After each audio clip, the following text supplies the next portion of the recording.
Biografías de grandes cristianos. Carlos Spurgeon, Príncipe de los Predicadores, 1834-1892.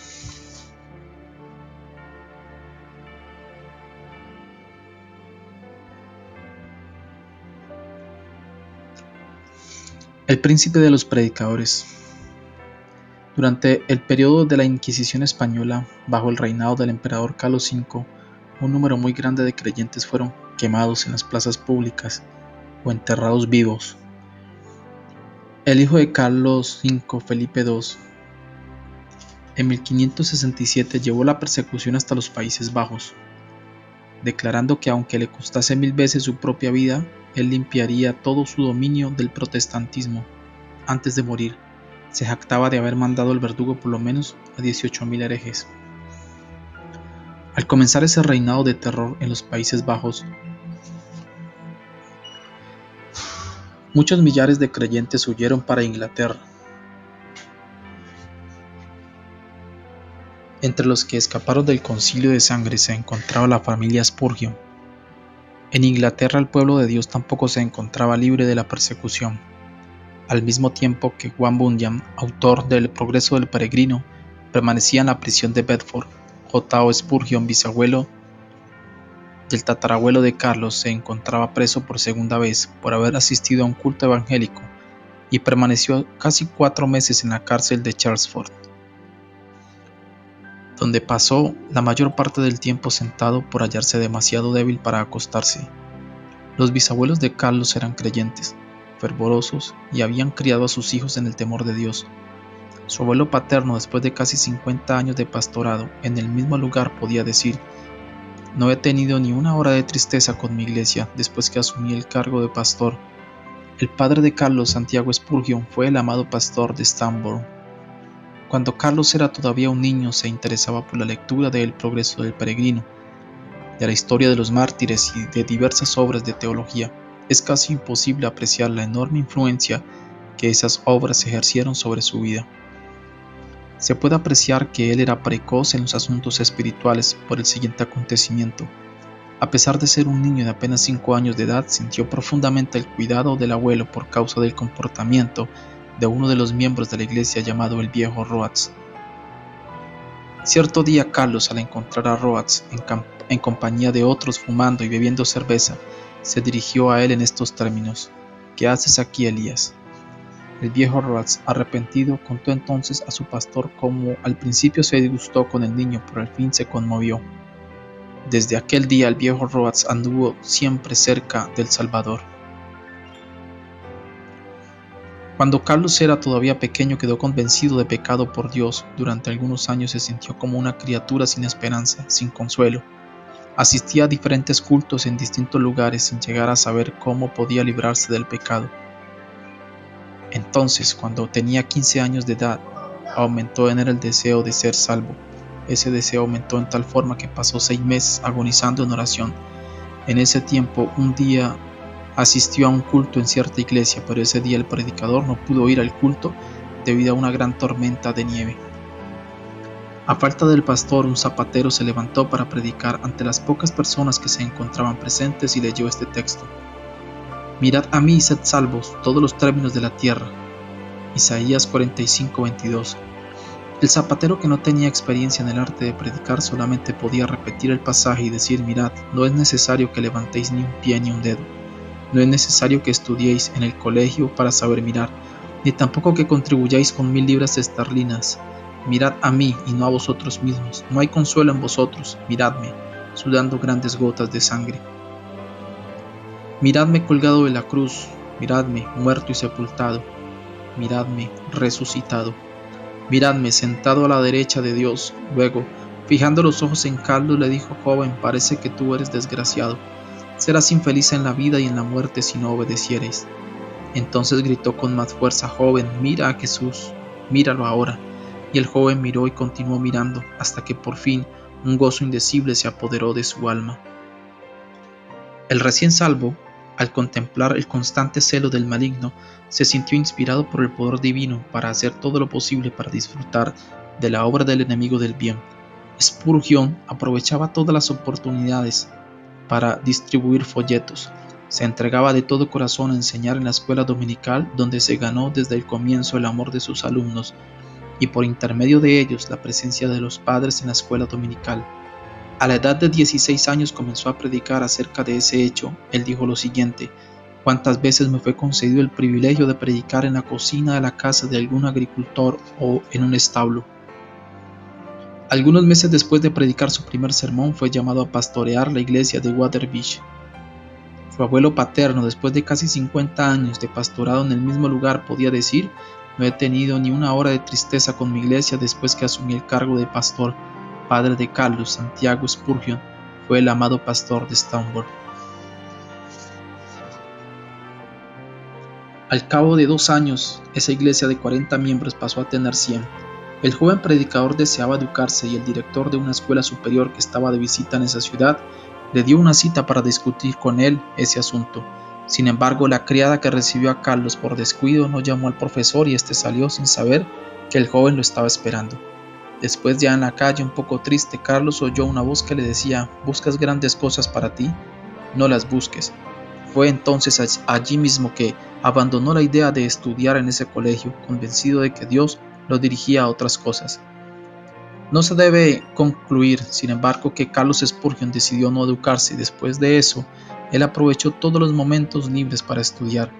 Se dice que alcanzó la fama de ser uno de los hombres más instruidos de su tiempo. Spurgeon había predicado en Waterbeach solamente durante 2 años. Cuando fue llamado a predicar en el Park Street Chapels en Londres, el local era inconveniente para los cultos, y el templo, que tenía asientos para 1,200 oyentes, era demasiado grande para los auditorios. Sin embargo, había allí unos grupos de fieles que nunca cesaron de rogar a Dios por un glorioso avivamiento, y el avivamiento ocurrió. Ese hecho está registrado así en las palabras del propio Spurgeon: al comienzo yo predicaba solamente a un puñado de oyentes, sin embargo no me olvido de la insistencia de sus oraciones. A veces parecía que rogaban hasta querer ver realmente presente el ángel del pacto queriendo bendecirlos. Más de una vez nos admiramos con la solemnidad de las oraciones hasta que llegábamos a sentir quietud, mientras el poder del Señor nos sobrevenía. Así fue como descendió la bendición, la casa se llenó de oyentes y fueron salvas decenas de almas. Bajo el ministerio de ese joven de 19 años, la concurrencia aumentó en pocos meses a tal punto que el edificio ya no podía contener las multitudes. Centenares de oyentes permanecían en la calle para aprovechar las migajas que caían del banquete que había dentro de la casa. Se resolvió entonces reformar el New Park Street Chapel y durante el tiempo de la obra se celebraban los cultos en Exeter Hall, un edificio que tenía asientos para 4,500 oyentes. Allí, en menos de 2 meses, los auditorios fueron tan grandes que las calles durante los cultos se volvían intransitables. Cuando volvieron al edificio de New Park Street Chapel, el problema, en vez de estar resuelto, era aún mayor. 3,000 personas ocupaban ahora el espacio preparado para 1,500. El dinero empleado en esa obra, que fue una suma muy elevada, había sido totalmente desperdiciado. Se hizo necesario volver para el Exeter Hall, pero ni el Exeter Hall era suficiente para los auditorios y la iglesia tuvo que tomar una actitud espectacular. Carlos alquiló el Surrey Music Hall, el edificio más amplio, imponente y magnífico de Londres, construido para diversiones públicas. La noticia de que los cultos tendrían lugar en Surrey Music Hall en vez de Exeter Hall electrificaron a toda la ciudad de Londres. El culto inaugural fue anunciado para la noche del 19 de octubre de 1856. En la tarde de ese día, millares de personas se dirigieron para allá a fin de encontrar asiento. Cuando por fin el culto comenzó, el edificio, en el cual cabían 12,000 personas, estaba totalmente lleno y había más de 10,000 personas afuera que no podían entrar. Desde el primer culto celebrado en Surrey Music Hall se notaron indicios de la persecución que Spurgeon tendría que encarar. Él estaba orando, después de la lectura de las Escrituras, cuando los enemigos de la obra de Dios se levantaron gritando: ¡fuego, fuego!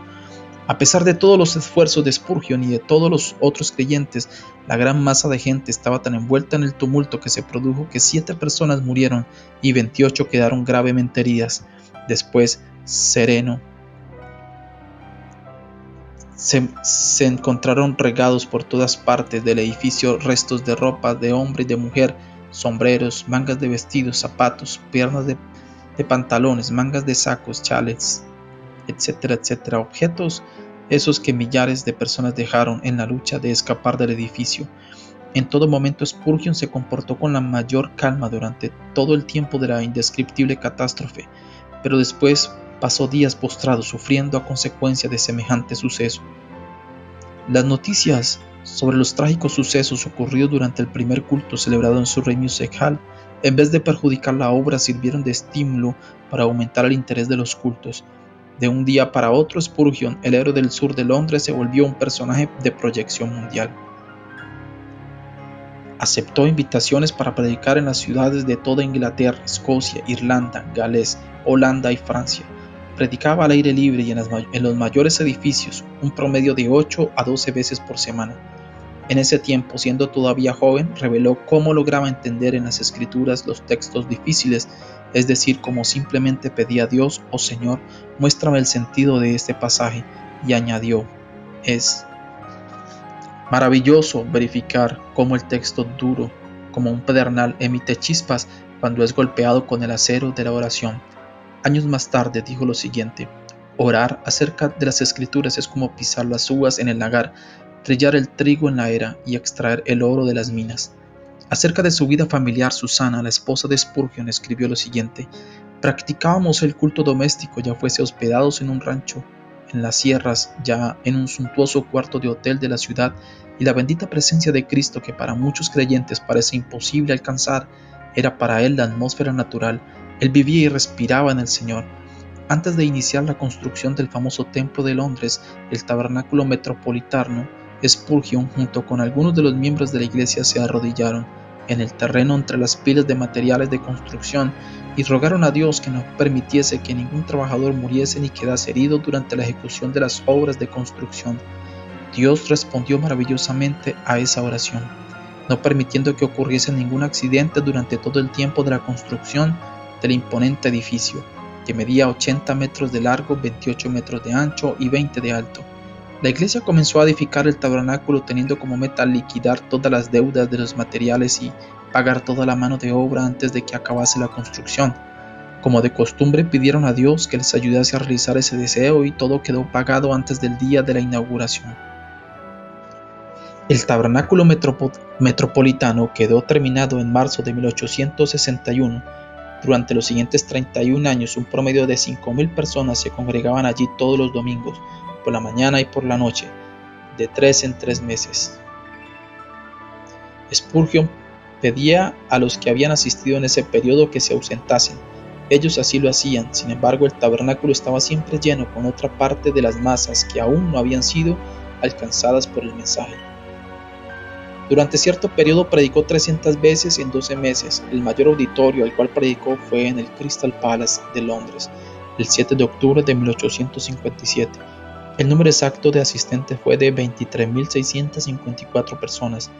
Spurgeon se esforzó tanto en aquella ocasión y su cansancio fue tan grande que después de ese sermón de la noche del miércoles durmió hasta la mañana del viernes. Sin embargo, no debemos pensar que solamente era en el púlpito que su alma ardía por la salvación de los perdidos. También se ocupaba grandemente del evangelismo individual. En ese sentido, sintamos aquí lo que cierto creyente dijo con respecto a él: «He visto auditorios de 6.500 personas enteramente impresionados por el fervor de Spurgeon, pero al lado de un niño moribundo que él había llevado a Cristo lo encontré aún más sublime que cuando dominaba el interés de la multitud. Parece imposible que semejante predicador tuviese tiempo para escribir». Sin embargo, los libros que él escribió constituyen una biblioteca de 135 tomos. Hasta hoy no hay una obra más rica en joyas espirituales que la de Spurgeon, de 7 volúmenes sobre los salmos, titulada La tesorería de David. Publicó un número tan grande de sus sermones que, aún leyéndolos uno por día, ni en 10 años el lector podría leerlos todos. Muchos fueron traducidos a varias lenguas y publicados en los periódicos del mundo entero. Él mismo escribía una gran parte del material para su periódico. La espada y la cuchara. Título que le fue sugerido por la historia de la construcción de los muros de Jerusalén en los tiempos angustiosos de Nehemías. Además de predicar constantemente a grandes auditorios y de escribir tantos libros, se esforzó también en otras varias actividades. Inspirado por el ejemplo de Jorge Müller, fundó y dirigió el orfanato de Stouffville. Los que estaban al frente de esa obra pedían a Dios y recibían lo necesario para levantar edificio tras edificio y para sustentar a centenares de niños desamparados. Reconociendo la necesidad de instruir a los jóvenes llamados por Dios para proclamar el Evangelio y de esa manera alcanzar un número mayor de perdidos, fundó y dirigió el Colegio de los Pastores con la misma fe en Dios que demostró en la obra de cuidar a los huérfanos. Impresionado por la vasta circulación de literatura viciosa, formó una junta de venta de libros evangélicos. Decenas de vendedores fueron sustentados y se pronunciaron millares de discursos, además de venderse de casa en casa muchas toneladas de escrituras y de otros libros. Acerca del éxito tan estupendo alcanzado por la vida de Spurgeon, conviene observar lo siguiente: ninguno de sus antepasados alcanzó fama. Su voz podía predicar a los mayores auditorios, pero otros predicadores sin fama gozaban también de la misma voz. El príncipe de los predicadores era, ante todo, el príncipe de rodillas. Como Saulo de Tarso entró en el reino de Dios, también agonizando de rodillas. En el caso de Spurgeon, esa angustia duró 6 meses. Después, como sucedió con Saulo de Tarso, la fervorosa oración se convirtió en un hábito en su vida. Aquellos que asistían a los cultos en el gran tabernáculo metropolitano decían que las oraciones eran la parte más sublime de los cultos. Cuando alguien le pedía a Spurgeon que explicase el poder de su oración, el príncipe de rodillas señalaba para el entresuelo que quedaba abajo del salón del tabernáculo metropolitano y decía: en la sala que está allí abajo hay 300 creyentes que saben orar. Todas las veces que yo predico, ellos se reúnen allí para sustentar las manos, orando y suplicando ininterrumpidamente.